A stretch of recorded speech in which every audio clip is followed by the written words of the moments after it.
Okay. Hi. This is Joe Maycook with the PECO Pennsylvania Horticultural Society, Cultivating Community Garden Memories History Project, and today we are in location this is today being November 17th, 2021. We are on location in Chester Avenue Community Garden, which is it 4711 Chester Ave? Cool. 4711 through 15. Through 15, yes. And so that voice belongs to Guina Hammond, who was a longtime community gardener, and I think current, program manager for the public horticulture department at PHS, and with a wealth of experience in community gardening in Philadelphia to talk about. But so before we get to all that, and before we talk about your work with your various work with PHS, your work with this garden, and your personal history projects, and I wanted to get to talk about your background a little bit. So where did you grow up, and did you or your neighbors have gardens there? I am a West Philadelphia native. Mm-hmm. I was born and raised in West Philadelphia at 53rd and Pine Street.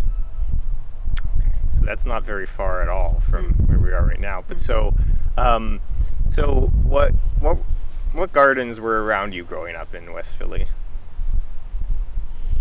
Oh, personal gardens. We have front yard gardens and backyard gardens throughout our West Philadelphia community.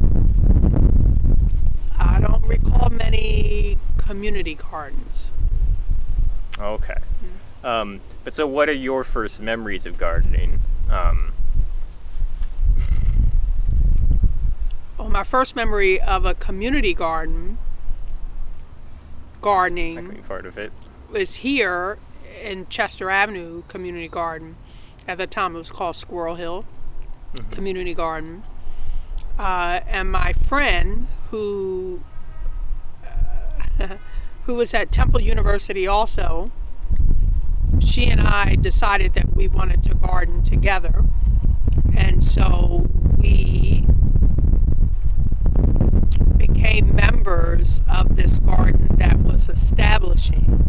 So I am one of the original garden club members of this community garden, and Tina and I got a garden plot and we were gardening together, and I remember being so excited about gardening but not really knowing exactly what I was doing, planting from seed or seedlings. And she had more experience in gardening than me, and she and I were working together, and this one time she was not available and I came over to weed, and I couldn't distinguish between the weeds and the plants, and I pulled most of the plants out and left most of the weeds. And when she came back and looked at the garden, she exclaimed that I had pulled all of our vegetables out of the plot. Pretty funny. I have made the same mistake with flowers, so don't feel bad. But I wanted to, I guess, I wanted, before we get any farther, I wanted to establish, when was it that you and Tina first came? Specifically, was it, I remember according to the NGT site, this garden started, quote unquote, in 1985, but I'm wondering when it was, like, is that when you came, or was it a little bit later? I would say it was 1980. I would say 83, 84. So, yeah, it was before 85. Yeah, and what did you see when you first came in 1983, 84, and this lot? It is not like it was then. We had very little garden beds. We did not have a shed. We did not have a compost area. We didn't have the front orchard. It was flat ground. This lot used to be an apartment building that got leveled. And it was really just a big open lot. And myself and some of the community residents got together to build the garden. Okay. And so it was just this empty kind of leveled lot, and you, 1983, 1984, with a bunch of other neighbors, kind of got together, cleaned it up, and started things. And so what have your roles in this garden been since those first fateful years? I noticed. I looked again at the garden website recently, and then I saw that you were maybe doing some work with the compost. Yeah. You saw me on the compost? Well, no, compost. Okay. I saw you on the compost team, I think. Oh, or yeah, something yeah. Like that. Yeah. So in our community garden, we have different committees, and we all do different work. I think it's always been that way. And establishing the garden, we all pitched in and helped, but also lended our expertise in different areas. So some folks help with bed building, the garden bed building. Some folks help with composting, membership, recruitment, creating the rules of the garden, all of that. So I think I've done almost every aspect of each committee. I like doing the watering. I think that's one of my favorite things in the garden is watering. So I've been on the watering committee for our communal plots. In our communal plots, we grow herbs and culinary herbs and medicinal herbs. And the communal beds, everybody's responsible for taking care of them, which means often they get neglected because not one person is paying attention to that particular bed. So I love doing the watering. And then I'm skilled at compost and making compost tea and all of that. So I like to do the composting. I like that. I've done some of the membership and recruitment. I kind of shy away from all of that, though, all of the administrative stuff. And the work that I do for my work, I do a lot of administration stuff, so I don't want to come here for fun and do that same work.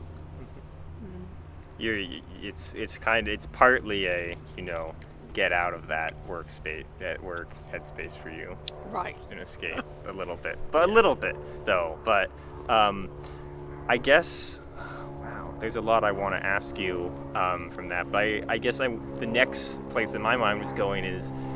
You know that you're really skilled at watering, and it's clear based on your resume and the workshops you do you have done with Raincheck and whatnot, which I also want to ask you about later. That you are, and that you have incredible expertise in these fields, but you weren't always that way, as you noted with kind of that story of misidentifying vegetables and weeds, and coming here not really knowing so much about gardening. And I noticed also that you have a lot of credentials about gardening now. You're a master gardener, a tree tender, a garden tender, and also I think an organic NOFA certified NOFA. NOFA. Yeah, organic land care. Practitioner. Yes. Okay. So how did you become a horticulturist? I think through studying, through exposure, really through my interest. Gardening for me is a very spiritual practice. It really is about being connected to the earth and watching the cycles of life and really participating in the cycles of life. And so, in the other hat that I wear, I am into community engagement, civic engagement, and really building relationships. And so gardening for me, and really being skilled at gardening and learning about gardening, has been about identifying what exists. So it was important for me to learn plant nomenclature. So if I can identify the name of a plant, then I have a personal relationship with that plant. So I can learn its growth habits, what it needs to thrive, all of those things. And so studying formally was the opportunity, to build that relationship. So then as an educator, a garden educator, when I'm sharing information, I know what I'm talking about. And I have a personal experience with the thing I'm talking about. Okay. Yeah, and so speaking of becoming a garden educator, and kind of helping people, also forge these relationships with plants, how did you come to your position with PHS? Which I know may have been a different title at the time, but many different titles, and I've served PHS, the Pennsylvania Horticultural Society, in many different ways. One as a community and civic engagement specialist, one as a tree care specialist. I work with our green roof and do the PECO education around green roof stabilization and gardening. Your question again? Yeah, I guess my question was, how did you come to that position? How did you come to work for PHS in the first place? So I worked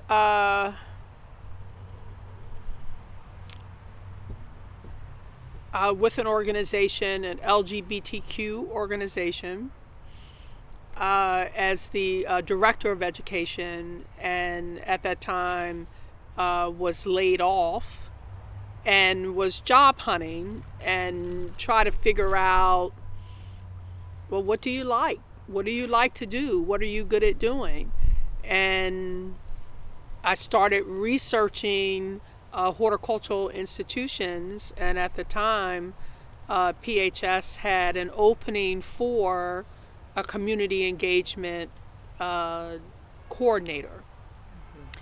And so I was fortunate to get that position, and brought with me a wealth of experience around holistic health and wellness and practice. And so for me, the spiritual practice of gardening is about the quality of life.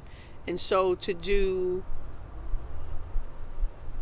the education component and introduce people to gardening, it's not just about, come and play in the soil, but it's about, how the relationship, how are you building, your life relationship to have a better life experience with yourself, with the soil, and with others around you.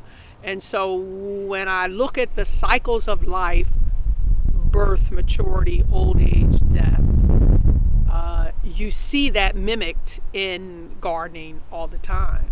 So as a community educator and somebody enfolding community into the PHS family, that I could bring this other layer of, this is fun, but how is this benefiting me and my family, my community, and other generations? So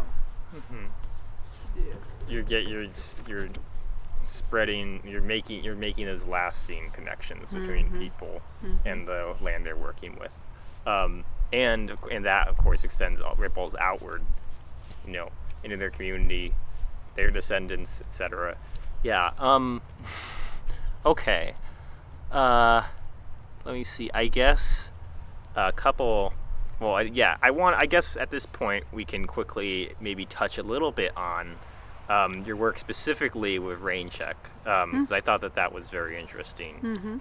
So my understanding, the timeline is something like this: the city of Philadelphia in 2011 decides to start this program or suite of programs, Green City, Clean Waters, 2011, and leading to a lot of infrastructural changes, among them being stuff like stormwater collection barrels, right? And so I know that you have been involved somewhat with those. You've also just mentioned being involved with the Green Roof Tours, PECO. And so I was wondering if you could talk a little bit more about your relationship with the movement to, kind of keep keep stormwater runoff going to good places in Philadelphia. Well, it really is about quality of life and our responsibility to show up in our communities and in our environment to be in harmony with it, as opposed to being, working against it. And so the Raincheck program was an opportunity to, again, extend the education of calling a thing, recognizing the impact that it has, and what our responsibility is to keep it functioning for a better way of living. And so the Raincheck program around stormwater management is educating people about runoff, the heat island effect, all of the things that challenge us living, especially in an urban environment. And so to support people in understanding that watering your lawn, first of all, even having a green lawn, and watering a lawn takes up a lot more resource than having a wildflower garden or any other kind of garden or greenery that naturally absorbs the water and thrives, right?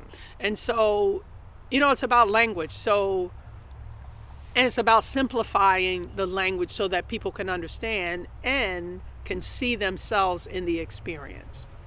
So with Raincheck, it's an opportunity to help people understand their roof runoff and, how the water gets saturated into the soil or not, the pollutants that are on the ground, and how that goes directly into the river, into our drinking water, and affects our health. So when you break it down like that, then people are like, oh, really? Okay. I'll participate. I'll get a rain barrel, So I think it's very simple. We make a complex issue very simple by allowing people to see themselves in the experience. And so the PECO Green Roof is one of the largest green roofs in the region. So, and I hesitated because I don't know if that's true now, since there's so many green roof technology projects occurring. And so the succulents that are planted and the sedums that are planted on that green roof is about water absorption, holding the water, the transpiration, all of those things that occur.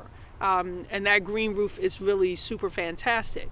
But the green roof is another tool to all the other stormwater management tools that are available for us to use. And so a stormwater management tool is planting trees. In my community, it's tree barren. In some communities, the tree canopy doesn't exist at all.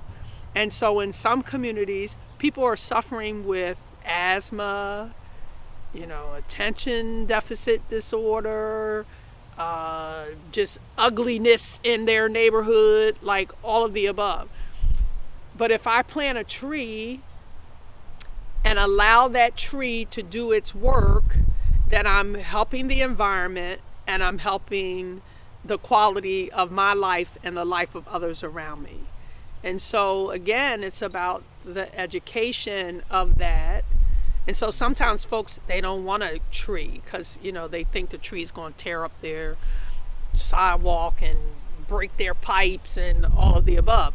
But if you educate them about the truth of that, then maybe they're more willing to deal with that. So the stormwater management is really very important. That runoff and pollution and our drinking water, all of that is really very important. And so our waterways suffer. I live in a community where, it breaks my heart, where the kids, they throw trash. People everywhere throw trash. Cigarette butts. And I live right on the creek. Cobb's Creek? Cobb's Creek. Okay. And so that is a direct connection to our drinking water. But people don't know that, right? And so when you hip them to the groove, then they can make a conscious choice about how they want to show up, right? And then having more information about that, then I can share that with them. Yeah. And so you've been educating people about that for the past 10 years. And before, I assume, but maybe without that specific program. Yes. And make it personable, right? Because everybody doesn't want to know about stormwater management. What is that?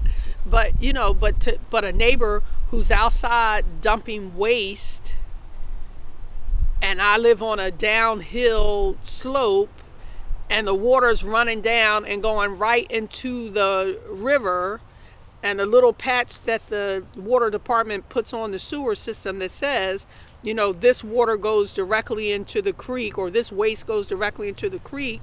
Like the little otter. Yes. Yeah. So to point that out to my neighbor who's littering and who's throwing chemicals outside, and wonders why he's having breathing issues, it's like, well, dude, if you stop doing that, maybe this'll help.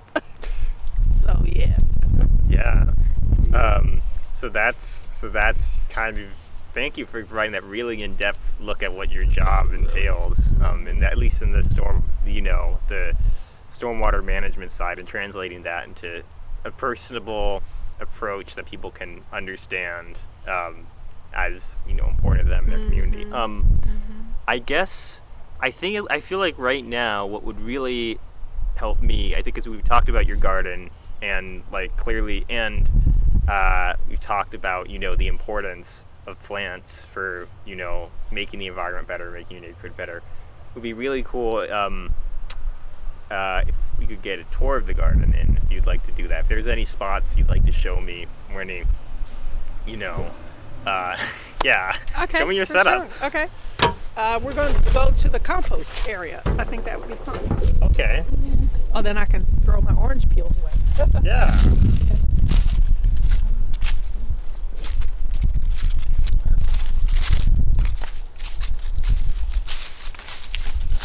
So we have a very elaborate composting system over here. I can see you have 4 bins. 4 bins. And so this is really for new waste that we pick up. And so you can see these elephant ears are in here now, right? So somebody, that was the question, who dug up the elephant ears. So you put your green waste here. So any vegetables that are, left over that need to be, look at that little kitty. He's looking at us like, hey, what y'all doing? So any vegetables, that have been dug up, we place here along with some brown leaves or twigs or bark or any of those things. And then this breaks down, and you always have to cover, your waste that you put in here so that it can heat and break down. And then this level, the second bin, is the next, let's say the next, what's the word I want? The next process of the compost breaking down. And then you have this, so you see the leaves in here now. And then this fourth bin is really the soil that you're able to use. And so then we have our sifter here. So like we use the sifter to get like the fine grains of garbage out of the material or anything that needs to come out of there. And then the soil is rich. It's absolutely rich. So one of the things that I like to do in our garden work days, so we have a garden work day every third Saturday of the month where the entire gardening community, all the members come out and we work together. And so that's really fun. And each one of us, we're responsible for our individual garden plots. We're also responsible for the communal beds, the paths, or any work that needs to be done. So some of us will work in the orchard, some of us will work on the shed, we'll work in the front garden to do the garden paths, and we do our garden paths. But I like to work in the compost bins, and I run the water hose, and I'll bring the water hose over here, and I'll put the water hose in here and just let it run through to help break everything down, so that it really helps stimulate the heating process for things to break down to turn into new soil. So it's really about all organic matter that's breaking down into new soil. So it's really fun. Wow. Yeah, that's my fun. That's a fun thing that I like to do. I love to do that. The other thing for me is I don't get to lift heavy things. I'm a little limited in the Hercules movements. So I do the stuff that I'm good at doing, but also I can do with ease. And so there's always a job for each of us. So this is our compost area. And so you see all the tools. We have our wheelbarrows here, which are really fun. And we're always like fixing wheelbarrows and all of that. And then in our garden path, I don't know, you probably can't see it now because all of the leaves. But if you notice, we used to have, in these garden paths, is soil. So that means everything was growing, even stuff that you don't want to continue to grow. So we figured out a way to suppress the weeds by using paper bags, brown paper or cardboard. So you see the cardboard over there. So we have some cardboard. So we put cardboard. And then over top of the cardboard, we put these burlap bags that we get from a local coffee shop that gives them to us for free. And so then it's easier, to walk through here so that we have designated and defined paths to move through the garden beds. So that's pretty cool. And then back here is our orchard. We have a couple of fruiting trees here. And then here we have our blueberries growing. We have some berries growing really nicely in these communal beds. So usually in our communal beds we have the medicinal herbs growing, any berries that we're wanting growing, and mint. So a lot of times we'll do like the spearmint, peppermint, all of that. But we like to contain the mint because the mint does what it wants to do. Yep. And then over here, this is pretty cool. Last year we did, we're conscientious of capacity, right? And so not everybody can bend and lift and, all of that. So we did a raised bed here last year of all of these. That's tall. So the raised bed is different, right? And so we have sage growing. So we have all of our culinary and medicinal herbs usually in this bed, and it's angled so that you can really work around it and get through it. So here's some sage, and I'm happy to, and you're welcome to take whatever you like. Oh so yeah, I would like to very much. yeah, so there's a bunch of sage and some thyme, some rosemary. We have lavender. Yeah, definitely. You should help yourself. This it's is really fun. This is really lush. Yeah, it's definitely great. You want more? You're welcome to it. Is this oregano? It is. Oh, very good. Yeah. So we do some oregano. Let's see if we can find you a bag inside. But wow. This is thyme. You know, the way that you smell it, you rub it. Usually rub it between your fingers and the oil of the plant, then it'll come right out and then you'll smell it, right? That's excellent, isn't it? If you're ever in Monterey, Massachusetts, we do have a lot of wild thyme. Fun on our beach. So. Oh, how fun is that? Oh wow, on the beach, really? Yeah, I grew up nibbling some of it, which may not be advisable. You know, but like, you know, didn't kill you. Didn't kill me. Right. Right. You're just giving me a bouquet. Oh yeah, definitely. Oh, and I love that. And so that's so true. The thing that I like to do most, and this is way before, gardening produce donation was like the thing to do. So I would come over here, clip stuff, make baskets, and give them to my neighbors, and family.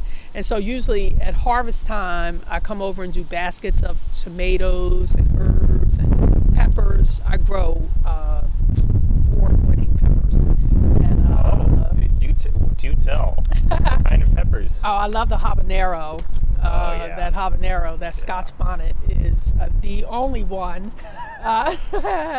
Because it's medicinal, it's good for you. So you do, I do a lot of teas and tinctures and stuff with the medicinal herbs and peppers, particularly so that the heat, the capsaicin of the pepper is like a really wonderful thing. Yeah. So I love to grow the peppers. I'll do the chilies, the Scotch bonnets, the jalapeno. Then I'll do the bells. I like the purple bell pepper or the green bell or red bell. But my favorite is the Scotch bonnet. That's my favorite. So what kind of mint is this, if it is a mint? I think this is maybe a spearmint. That smells good. Woo, that smells good. Doesn't that smell good? Yeah. You want more of that? Oh yeah, maybe, a little. Yeah. I do have chocolate mint. So how fun is that? I could use it to diversify, though. I think I like definitely. Probably this flavor to smell better. Yeah, that chocolate mint is fun. Last year I think I grew a pineapple mint. That's interesting. So we do basil. Yeah. We do a Thai. We do a Thai basil. We do a lemon balm. So all of this usually is in here. It's so interesting to come here now because it's like fall, and things are dying out. Yeah. Look at all those gourds still on that plant. That's pretty cool. Oh, and I could show you some gourds in the trees over there that are really fun. Oh yeah, show me. I think I saw one on the Facebook page, maybe last year or something. But this smells like a lemon mint. Smell that. That's like more of a lemon mint, isn't it? Yeah, I think you're right. Wow, that's really cool. Yeah, that's really cool. I'll have to set up I need more soil to propagate all these cuttings. Oh, that's really fun. We could go around. You could pick up everything. I love doing that. So, and that's the thing. It's just like, the generosity. And so for me, the spirituality of gardening and living life is that the power and the presence of the Most High is always present. And if you pay attention, you realize you always have what you need in abundance. And so for me, when I come to the garden, I really see that. And I also see that just the loving tenderness of giving a plant or person the right conditions to grow, it will thrive. And it'll be its greatest self. It'll be its greatest self if it has all the right nutrients and input. there's nothing else to do but admire it, you know. And it so happens that to give a person what they need to thrive so often involves giving them plants. Absolutely. Yeah, absolutely. So you see these raspberries are still growing.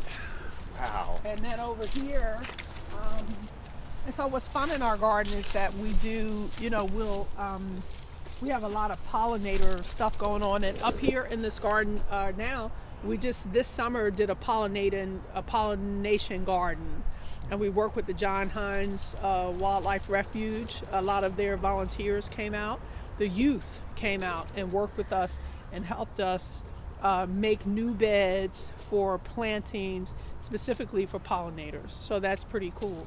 And here, this is a kiwi vine. So we have the little hardy kiwis, we have the little baby kiwis, and they're so much fun. Oh, they're so much fun. And they grow all along this pergola in the front. This near pergola all near through here. Yeah. It's really, really delightful. Pollinators, kiwis, herbs, yeah. Look, more sage. It's everywhere. And so Yeah. what's fun is, so we as individuals can grow different herbs, or we have that communal herb bed. So you don't have to use your space to do those culinary herbs, like they're available for you in full in another garden. Look at all these peppers. Wow. The thing that disturbs me about gardening sometimes, and our gardening partners, is we waste a lot of food, and that's sad. You know, especially when people are hungry, you know, and people are in need. I'd rather pick it and give it away than let it rot. And so I find sometimes in this community gardening setting that, you know, gardening is not a spectator sport. And sometimes you start out with every good intention to be present in your garden, and then life happens, and then you can't get over here and do what's necessary. And so then food goes to waste. So we do participate in the City Harvest program. Yes. So we do donate food and all of that. And so that's really important. Look at this zucchini coming in here. See that squash coming in? And the squash flowers. And look at all these zucchinis that were still happening. I think I'm going to take a pepper too. Yeah. And these that one looks good. Yeah, this one does look nice.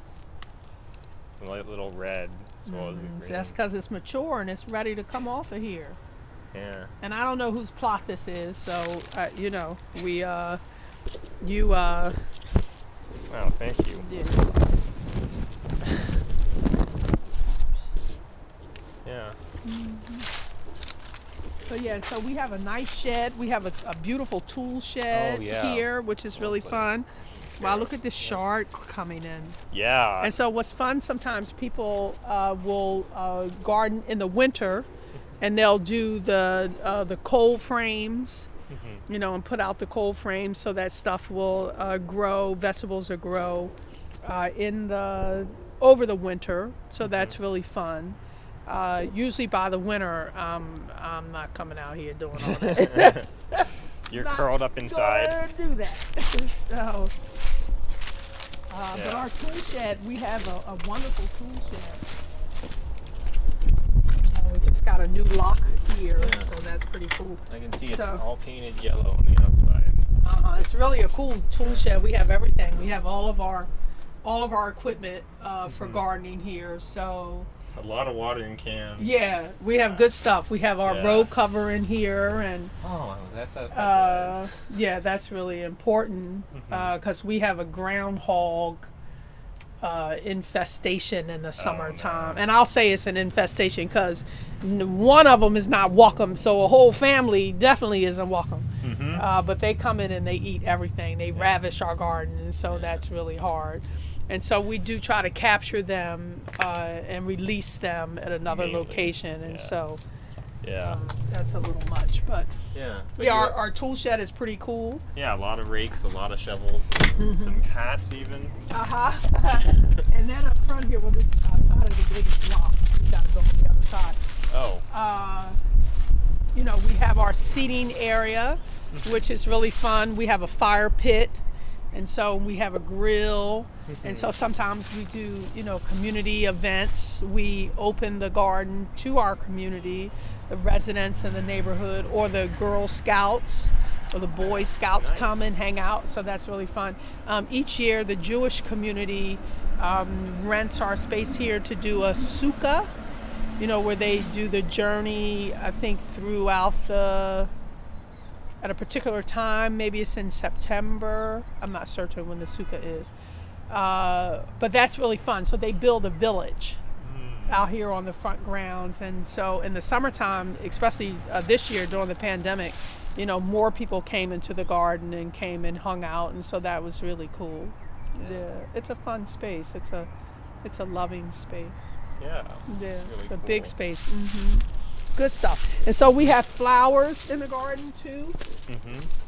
So we do herbs, flowers, trees, vegetables. And this is usually like all of our garden flowers that are here. And then this tree. Ooh, you got it that. stuck there, yeah. Oh my goodness. Wow. Yeah, that's pretty In the burlap.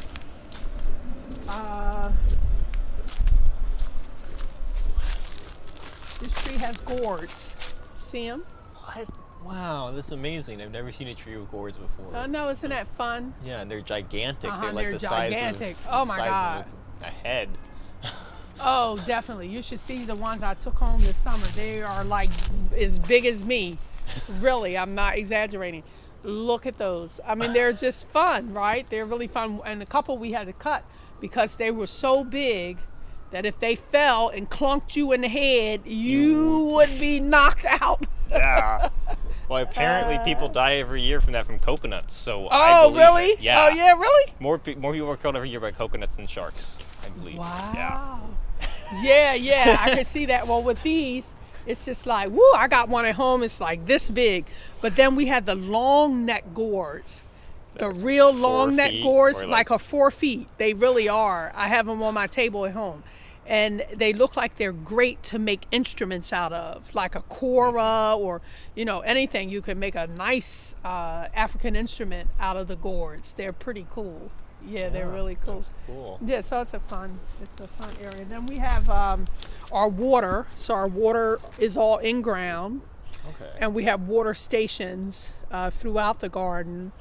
And then we get the water turned on in the beginning of the season. So I think last week the water got cut off.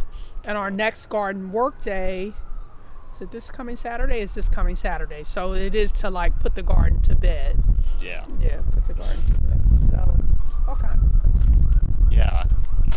But it's always interesting to hear when people put the garden to bed. Because, I know. Look at this. Yeah. This parsley. Salon. What is this? I Might feel be it looks carrots. like a carrot to me. I There think might they're be carrots. there might be a little thing, a sign right there, but I can't really. Yeah.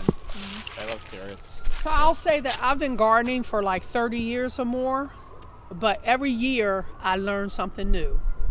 And that's life on the planet. For me, it's just like, okay, so some things you're masterful at, but some things you don't know anything about. And so the life experience and the gardening experience is to be open to learning new things. And so that too is a part of the practice of being present on the planet. It's just like, because you don't know everything. As much as you think you know everything, you don't know everything. So it's like, woo, hey, I'm learning something new. And so from others here in the garden, people have all kinds of experiences and knowledge that I know nothing about, that I'm willing to learn about, and so that is the exchange as well. So that's really fun in that way, Yeah, it's really fun in that way. And every year I try to grow something new that I've never grown before. So one year I grew Brussels sprouts. I never grew Brussels sprouts before. But one of the gardeners here, she grew some Brussels sprouts. It was like, wow, check out your Brussels sprouts. Okay, I'm gonna try that. And they grow in bogs, and they're so fun. They're really fun. It's like, hey, check that out. So yeah, so I love learning new things about gardening. Yeah, Yeah. it makes me happy. So Yeah. simple beauty, simple beauty. This is beautiful. Is this a blueberry? Mm-hmm. Yeah. Yeah, really fun. Yeah, lovely. Mm-hmm. But so, do you have a plot here still? I do, and my plot is here. Oh, okay. With the cover, with the row cover. And I probably have some scallions and some more greens and stuff growing. I don't want to take it apart right now because it's like, putting that back together is a little much. But it's fun to use the row cover because it keeps the pests out. So I use it primarily to keep the pests out. And so the pests are the groundhogs and the moths. So I grow a lot of greens. So I grow kale and spinach and cabbage. I like all of the brassicas. So I do all of the green leafy vegetables. But the moths love the green leafy vegetables. And so I keep it covered so that I can have some food and they can have some food.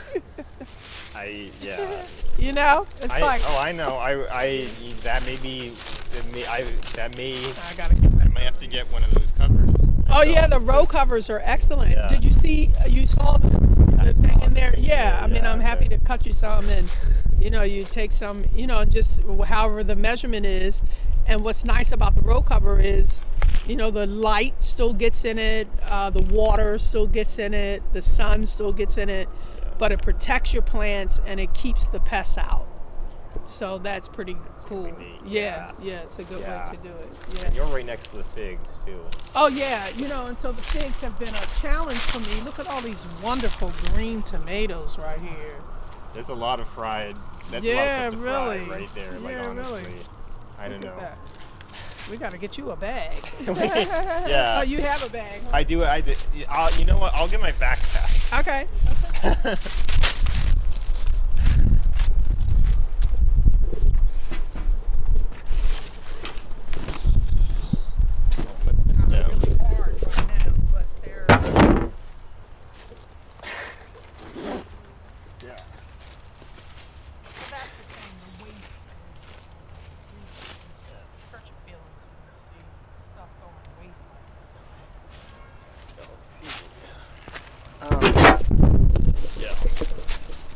Yeah, I feel the same. I really got into pickling and whatnot. And oh, how fun! Yeah, sauerkraut for that reason. But yeah. Let me see what else is over here. But giving away is also really fun too. It's so delightful. Yeah. It's so delightful.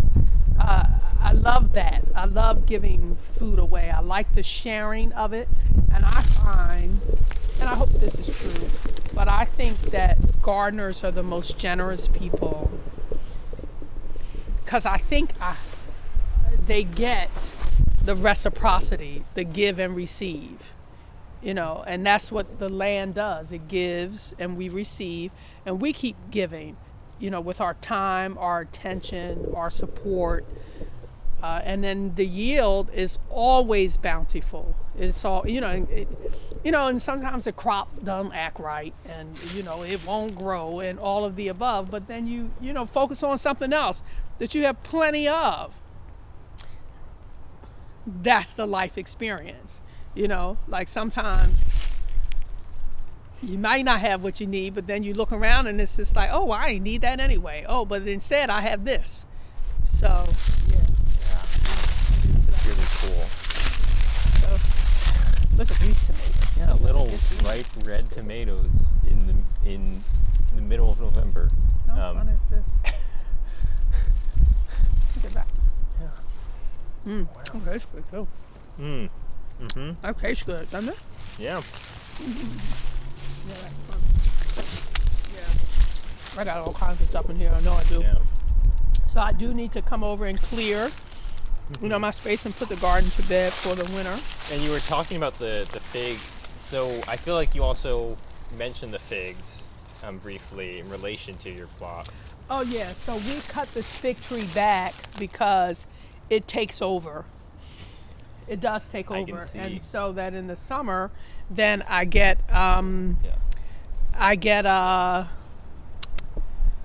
a lot of shade in my garden bed because of the figs. Yeah. So we do have to cut it back, and make space for the things that I'm wanting to grow. And this year I grew squash. I grow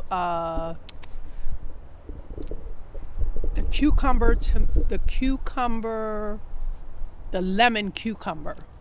Oh, those little. Like they're round, circular cucumbers, and they have a lemon little hint to them. They're really fun. Cool. Yeah, they're fun. I didn't know they had a different taste. They do. They do have a different taste. And see, and then I use. I gotta get over here. I use the row cover. Well, the row cover, but the wire frame. The wire frame to lift it, because as your plants are growing and the row cover's there, then they get squashed. So you want to be able to lift it so that it can get bigger. Look at those tomatoes coming in too. We're going to get those over there too. Yeah. It's so like yoga. You have to allow your plants the right posture. Exactly. You got it. I dropped it. Boo. They went right into the ground. Here's two. Oh, how fun is that? Oh, Yeah. yay. I need to try. And look, there's some more right in there. I just dropped them. But good stuff. Good stuff. Oh, look, there's plenty of them over here. Oh, and that's the other thing about gardening, too, is the surprise. Yeah, when you don't even see it, and it's hiding out. And then if you pay attention, it's like right there. Yeah. Yeah. Oh, I can't get them. Can you get them there? Yeah. Let me see. There's a whole bunch of them right in there. I dropped a couple too. Yeah. Here's one. They that went you might right have down dropped. on the ground. I guess Oh. you don't have to Well, no. scavenge for them, but I'll scavenge. let's go. Yeah. No. I think those were dropped ones, but Okay. yeah. I don't know. That's There cool might be stuff. one over here as well. Oh no. Well, this isn't That's the a good one. ripest. Mhm. But yeah. Not the ripest, but Yeah. Wow. that was good. This has been amazing. And it's nice to find it's nice to find things. The surprise, just the surprise. Mhm. The wonder of it all. Yeah, the wonder. I do remember that you've been to one of the workshops. You were at the last workshop, on Zoom. I need your hand. Oh, okay. I need to come out of here. Wait, Yeah. I don't know how to step. Let me see.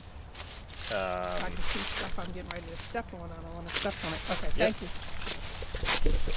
you. What Zoom workshop? the Zoom workshop that you were at last week, I believe, last Thursday.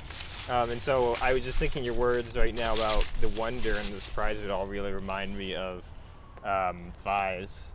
Vi Absolutely, Yes. absolutely. And I loved her delight. You could she's delighted, right? I mean, it's just it's the simple beauty of living. Sometimes life can be really simply beautiful. Yeah. It could be really simply beautiful. Yeah. Yeah. Mm-hmm. You don't really need to say anything more. No, But it's just like it's just like the simple beauty of it, just the wonder. Yeah. That's plenty. And so these trees over here are just more fruit trees. Mm-hmm. They're fruit trees. Yeah. We have peach, pear. Did we have apple? I think we have peach, pear, apple, pawpaw. Where are the pawpaws? I know they're not impressive right now, I'm sure, but like, I they think might just be in the back. I think right? they are in the Yeah. back there. Yeah, I see. Mhm. Without so many leaves on them. Yeah, that makes sense. No, that's good. How did the fruit tree? I mean, I assume the fruit tree decisions was one that you made with a committee and everything. Yes. But yeah, how did the pawpaw conversation go down? Well, I mean, they're different. They are excellent to grow. The fruit is really good for us and really healthy. And we wanted a variety. So it met all of that criteria. And we work with the Philadelphia Orchard Project. And so Phil comes in, we'll work with him, and then he helped us graft some of our trees and really work with the trees here. And I think we've done a good job. Oh, okay. So wait, did you, forgive me for asking a very novice question, but so like, did you grafted the trees yourself with root stock that you had? Or? So some from the stock that we had. So like our figs, we had some figs, and we grafted some of the figs because we wanted a different variety. Then others, then we get trees from him in a container, and so then we don't have to graft those. But the ones that we didn't have that we wanted, and really to strengthen what we had. I think before we had maybe the pears, the Asian pears, and they weren't doing so great. So we had a workshop, and we learned how to do the grafting, and then we did it. So it's pretty cool. Yeah, that's really cool. Yeah. I got some nice peppers. Look, we're leaving here with some peppers and tomatoes. Yes, we are. And all kinds of herbs. That's fun. Yes. Yeah, Okay, I did want to sit down for like one or two more questions. Okay. If you're okay with that? Okay, for sure. Yeah. Let's do that. Yeah, thank you. Is that a groundhog?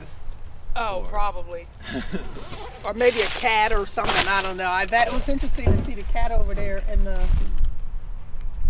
compost. Oh yeah, I see a cat kind of moving through. Oh, good. Well, not a pest in the garden. Although he's a pest because he shouldn't be in here. It's just like they come in and do their business or dig in the soil and stuff, and we don't want that. Yeah, we don't want that. You don't want nitrogen burn or anything. No, we don't want that. Okay, so I guess just very quickly, so I think we were both at Values Day last Wednesday, November 10th, 2020. Yeah! So you mentioned, I think you were working with someone to record the histories of Black women horticulturists, is that correct? Oh, wow. Or it may not have been just horticulturists, it may have been, but like, I was wondering if you want to speak about that. If you women in horticulture, Black women in horticulture, I think so. Black folks in horticulture. Yes, there we go. Black folks in horticulture. Oh That yeah, sounds well right. we are from Spirit Divine. We are natural horticulturalists. I think that we really do have most African people, most African American people, if they are connected to their ancestral roots, really have connection to the earth and to the soil, and are very, very knowledgeable about gardening, really about gardening and caring for the soil. In African traditions and African spiritual traditions, we think about and look at things in circular ways, and the circular movement is about unity. It's really about the connection. And so it goes back to that birth, maturity, old age, death. It's a life cycle. And then African Americans here in the United States, having been enslaved, have always made something from nothing and have used the land around them for sustenance. So it is about a relationship with what you're working with.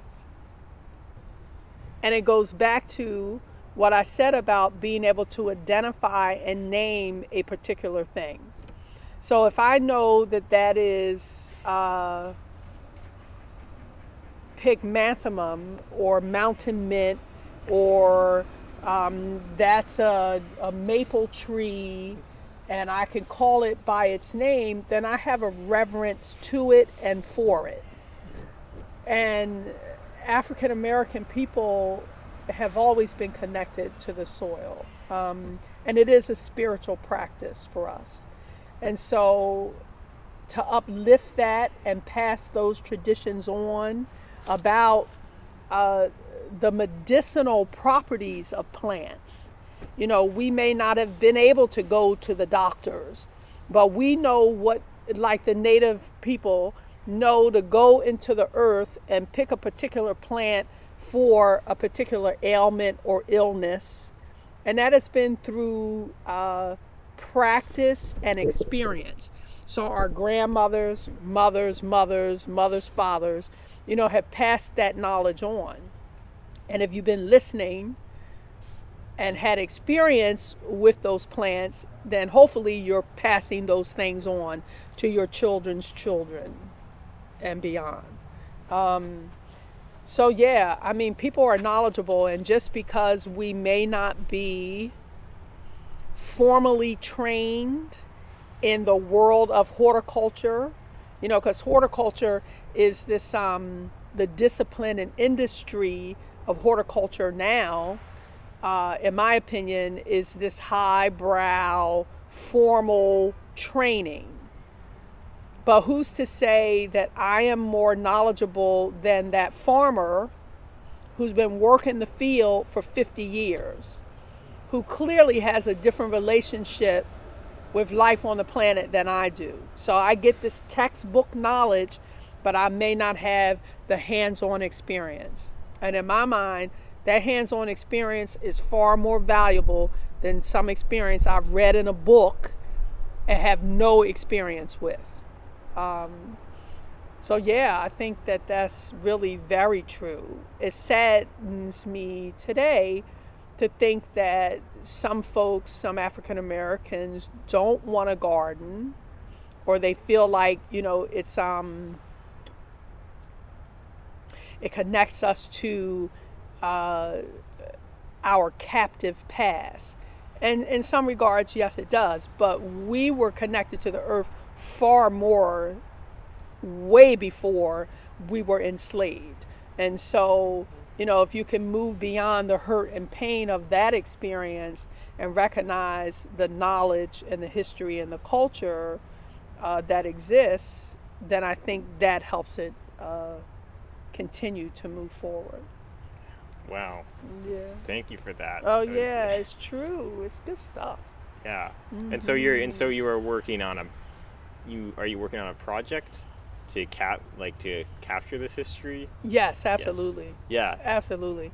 You know, and I really feel like, you know, in the community development work that I do and the community engagement work I do, you know, every young African American child that I come across and teach them about, hey, come on, let's go to the garden and pick this tomato. And yeah, pop it in your mouth. Eat it. Isn't it good? Right. You know, like that's like helping the experience. You know, my family teases me because when I bring the children to the garden and I say, hey, pick this, eat that. And they're like, you shouldn't eat that. Take that home, wash it. Yeah, okay, well, we can wash it here. Or tomatoes don't grow in the grocery store. Where do you think these tomatoes come from? Like, they grow from the ground. And so having people have the understanding of the relationship, and then the fact that you get to plant it and watch it grow makes it even more personable. So us picking these peppers and tomatoes now, it's like, oh wow, I grew this. How much fun is that? You know? And so I think that passes it on. But I think that education is for everyone. Because, you know, I'm speaking of the African experience because I'm African. But every cultural group of people has their cultural experience.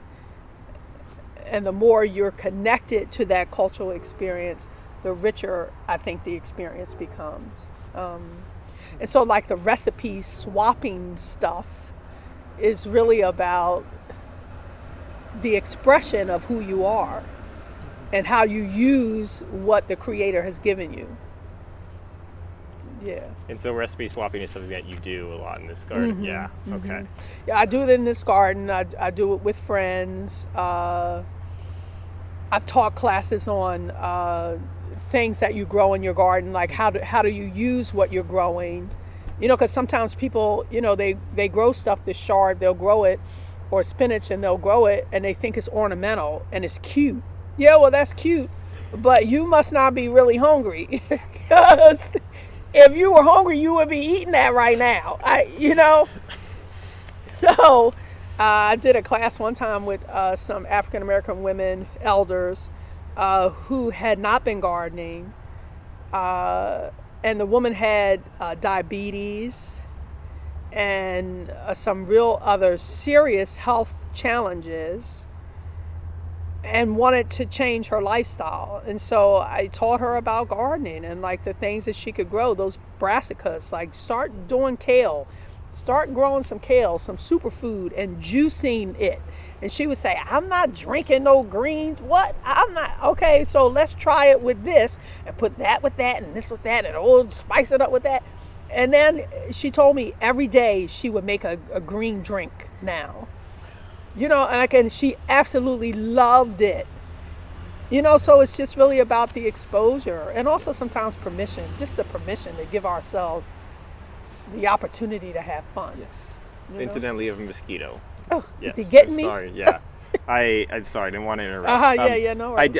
I'm sorry, I don't want to take too much more time, but I do have like 2 more questions, really. So I guess one thing, and this is, I guess, something that you have talked a little bit about. I feel like you've given a lot of good like insight into your philosophy and into your experiences. But I did want to mention, you also presented at a Longwood Graduate Symposium in 2016. A few years back. I did. Where did you find all this information? Oh my goodness. Googling your name.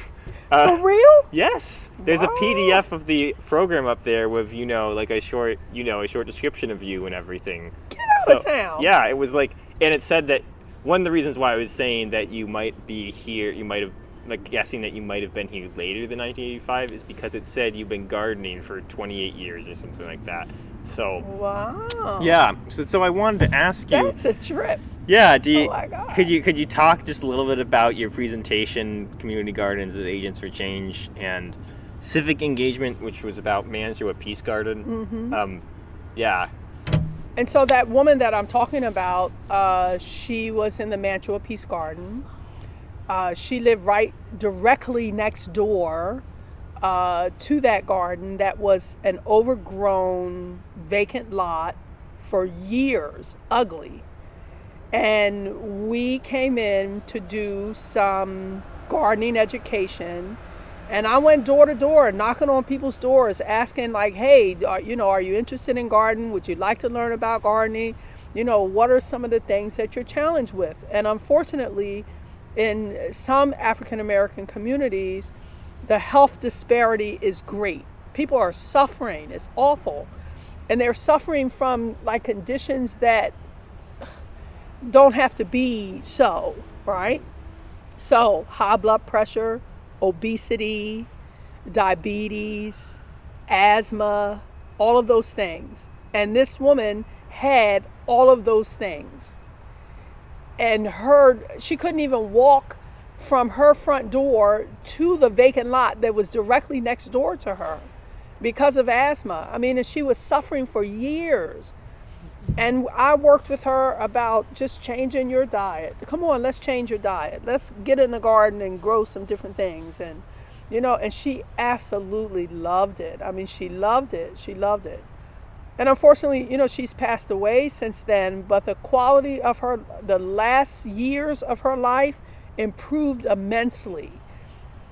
Prior to her coming and being involved in her garden, she was in her home. She was not connected to her neighbors, not connected to her community. The mosquitoes are getting us, huh? Yeah. And so, that's powerful. That stuff is really powerful when you can see the transformative change that people make themselves just from being connected to each other and the food they're growing. She loved it. Oh, I loved her too. We had a great friendship from that experience. And so at the Longwood Symposium, I talked about like the power of community gardening, the power of engagement. And the power of engagement is really about generosity. It just is. In my opinion, it's about, being willing to share what you know, what you don't know, what you want to experience, what you've already experienced, the novelty, the pleasure, the surprise, like all of that. And it opens you up. I mean, it just really opens you up. So that's a really good, beautiful story. Thank you for sharing that about your friend. I guess my final question is, what are your future hopes for this community garden? And you can also think of this maybe. I know Chester Ave is different from many gardens and that's been preserved by NGT, but also I know that you work with other community gardens like Mantua Peace Garden, and so I was wondering also if you have any thoughts about the future of community gardens in Philly more generally. Well, I think NGT is doing really great work. My friend Jenny Greenberg, with the support of PHS, is really doing some really fantastic work around garden preservation. People need access to fresh food. We need access to fresh, locally grown food. We also need access to each other. And a community garden is a wonderful way of having those connections.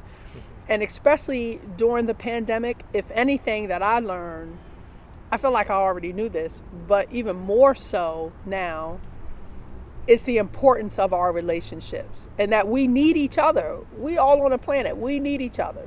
And so a community garden is a way for people really to come together and share their culture, share their hopes, share their disappointments and get support. And so I hope that community gardens thrive and that they are protected. I understand the importance of development. And in this community, in the 30 years that I've lived here, it's changed immensely. But if this garden was not preserved, I would imagine that this would be a high-rise development or something else, not a community garden. And so we need green open spaces. We need green space for the stormwater management stuff. But we also need the opportunity to celebrate each other and food growing. So yeah, you mentioned that a lot of people aren't coming here, especially during the pandemic, and also resources like the herb garden that's open to everybody who's a member. Yes, and then excellent. You've got a lot of just it's a whole community resource in space. Look, we grow fiddleheads in here. Fiddleheads? And the fiddleheads in the supermarket cost $16 a pound, or like a half a pound, or something really crazy. All I got to do is come in here and dig in the ground and take me some fiddleheads home and cook them in. That's the end of that. Yeah, really. So it's about access to resource. And I think the more access to resource we have, then the more equity we have on the planet. Everybody deserves good food and to be nourished. We all need nourishment. And so locally grown food has the potential to nourish us. And when we feel nourished, then we feel like we're capable of giving. Yeah. Well, thank you very much for that, Guina. Oh, you're I've welcome. learned a lot in this interview. Oh, cool. I hope that, okay. Yeah. I learned a lot too. What? I didn't know if you Google my name, you could. I didn't know that. Yeah. Well, I'm going to turn the recorder off now.